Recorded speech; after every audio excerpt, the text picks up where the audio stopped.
Ni Arkaitz Uranga naiz, gaur egun Eibarrenak Ebaiko koordinatzaile eta idazkaria.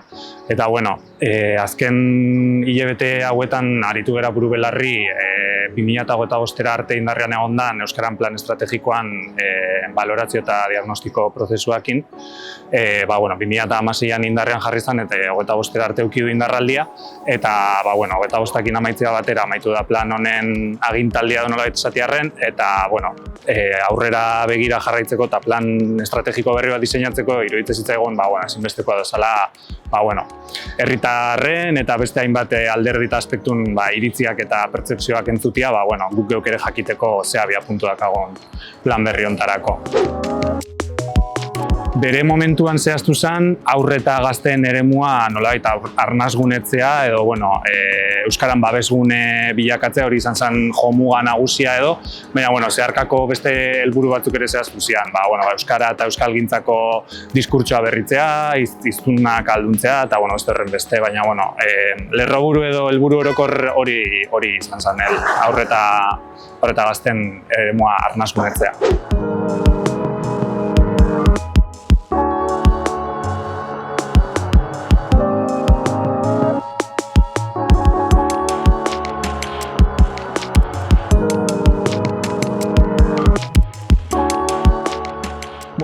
Ez da Eibarko zera da orokorrian Euskal Herri osoko tendentzia da. Guri iruditu zaigu, azken urte hauetan D ereduko euskalduntzeak eukidun indartzeari esker, ezagutza aspektuan aurrera pauso esanguratsuak eman dira, eta Eibarren horren kasu da, ez? 72 edo eukiko luke Eibarren nolabaiteko euskaran ezagutza, Eibarko 153 okerrez banabil euskalduna da, baina gero erabilerara pauso hortan, beste hainbat faktore sartzen dira ezagutakin loturarik ez dakatenak ez, erosotasuna, ohitura, egoera hiriko egoera soziolinguistikoa, kaleko giroa ze arnasten dan, ez da, eta nik usten dut faktore horiek diala hain zuzen gehien eragiten dutenak kale erabilerako neurketetan ateratako kopuru baju horren antzetik.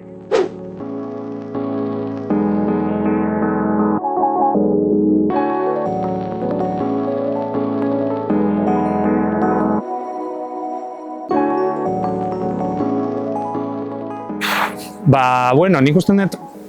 iritziak desberdin xamarrak entzun izan ditugu, badaude batzuk inkonbustible batzuk edo esaten dianak ez, oindikan oso modu pasionatuan da oso modu sutsuan bizi dutenak hau ez, euskalduntzea eta euskara normalizazioa eta hauek inkonbustible dian enean ez, oindikan oso grina handiakin jarraitzen dute, baina gero txamponan beste aldian ere badaude, euskaldunak dianak eta nolabait lehen aipatutako testu inguruta egoera hoien poderioz ez, eta nolabaiteko higadura bat ere bizi izan dute pertsona hauek azkenean ere beti daudelako nolabaiteko minoria baten edo ez dakit, postu txikian edo eta horrek azkenean alduntze eta motivazio aldetikan ere horrek badaka bere eragina.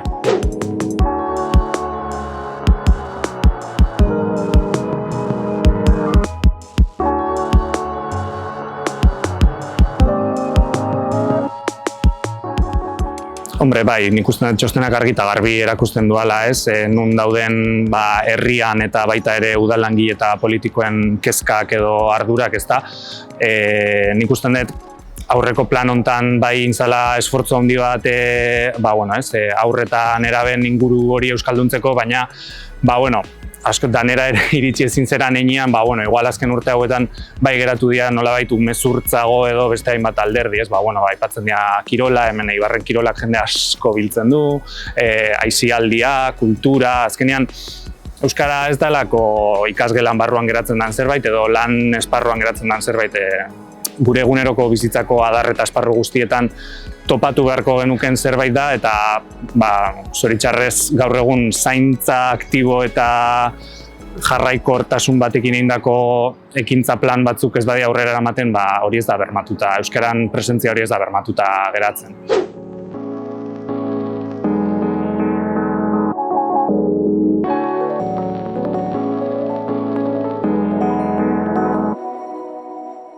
Hori ere askotan ere gero gure aldetikan ere azken urteetan aritu gera pixka hizkuntza eskubideen aldeko sentsibilizazio kanpaina bat egiten eta horrek kasu horiek askotan guk martxan dakagun astindu plataforman bitartez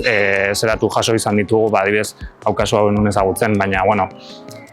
bidea egongo litzake herritar batek, herritar posturatik erreklamatzeko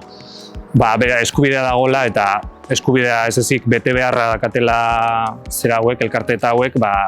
behintzat telebitan jartzeko komunikazio publiko hauek eta askotan ere herritarrek ez dakite hori, orduan da jakite eta iriste horren arteko arrakala ere oso zera.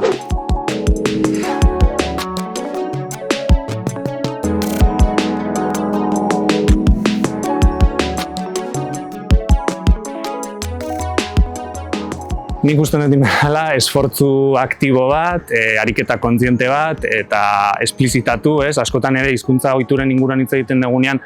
gu geu ez gera bat ere kontziente zer nolako hizkuntza ohiturak dauzkagun oso organiko eta natural ertetzen zaigun zerbait dalako hizkuntza ohiturekiko jokabidea eta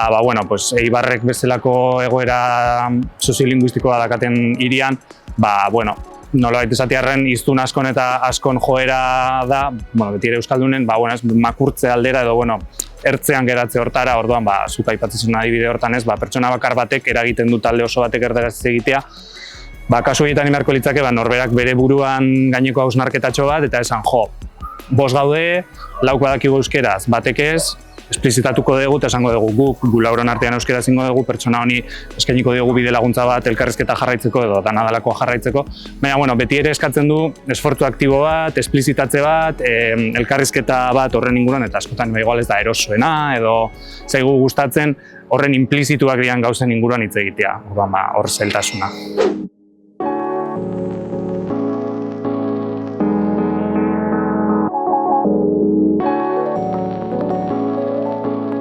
Izan da gertu dan kezkatako bat, aurrera eman partaidetza prozesu horretan, batez ere lan mailetan eta horrela aurkeztu izan dugunean familia transmisioan datua, izan da herritar eta teknikari asko harritu dituen datutako bat. Bai pentsatzen dugulako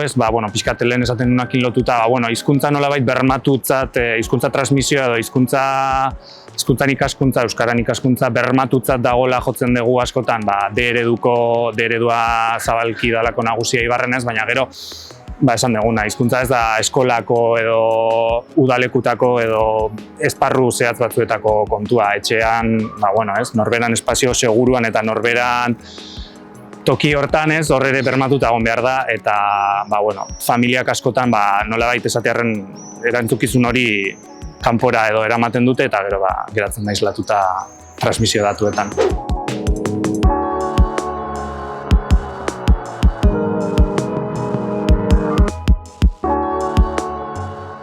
Guretzat aukera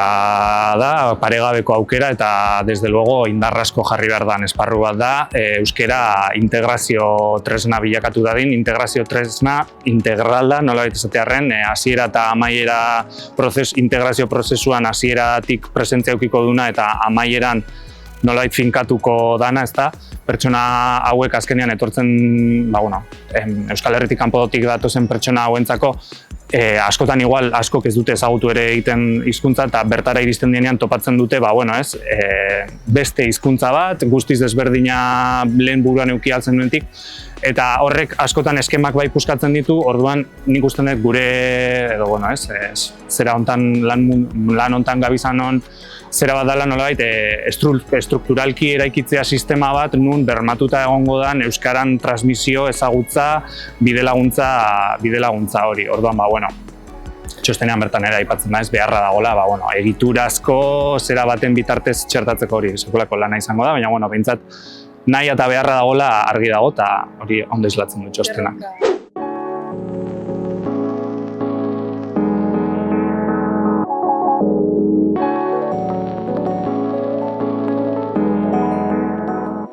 Ulergarria da, ikuspuntu tekniko edo lan ikuspuntu batetikan egia da, bai eskatzen duela, akebaik berak planteatzen duen zerbait badala lana eta esfortzua eta nolabait esatearren lanketa aktibo bat eskatzen duen zerbait eta gaur egungo gizarte hiperrazeleratu eta individualista honetan talde ekimenak edo nolabait gizarte ikuspegia duten ekimen eta lanketak nolabait igatzen juten dira, norberak nahikoa izaten dulako norbere bizitzakin ez, eta gero Akebaik planteatzen duen lan zera bat bezalako esparru batean edo mugitzea, egia da, neke edo higadura puntu bat sortu aldula baita ere lehen, beti ere zabizelako euskeran sustapenean, eta beti da uran korrontian eitia arraun, uran korrontian aurka eitia arraun, ezta? Orduan, nekea nabarmena da, eta instituzionalizazioan ikuspegitik, egia da,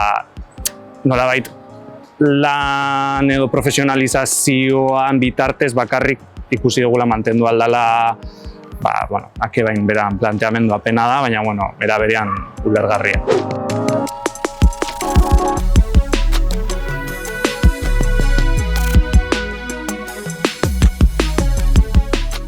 Nik usten dut lerroburu esanguratsutako bat izango litzakela euskeran integralizazio ikuspegia ondo lantzea, barrutik kanpora eta kanpotik barrura, bai udalerri edo gizarte mailan eta bai gurpil instituzional burokratikoan barruan ikuspegi hori txertatzea, nik uste dut hori dela erronka nagusitako bat. Gero beste alde batetikan ere lehen aipatu ditugun esparru formaletatik kanpo eragiteko beharra, aisialdia, kultura, kirola, pixkat kale egunea edo pixkat hor txertatzea hizkuntzan ikuspegia oso zaila bada ere, nik uste dut herriak argi identifikatu dula horren beharra, eta gero nik esango nuke baita ere pixkat euskal hiztunen alduntzea, motivazioa, pixkat sentsibilizatzea, sentitzea, euskeran normalizazioa ez dela udaleko euskera teknikarien edo herriko euskera elkartean ardura, baizik eta euskaldun hiztun izan edo ez izan, nik uste dut herritar guztion ardura dela, aldan heinean, gure ekarpentsua egitea horrez, eta erantzukizun hori herritar guztiok hartzea, guztiokin behar dagolako, zerbait egiteko aurrera begira.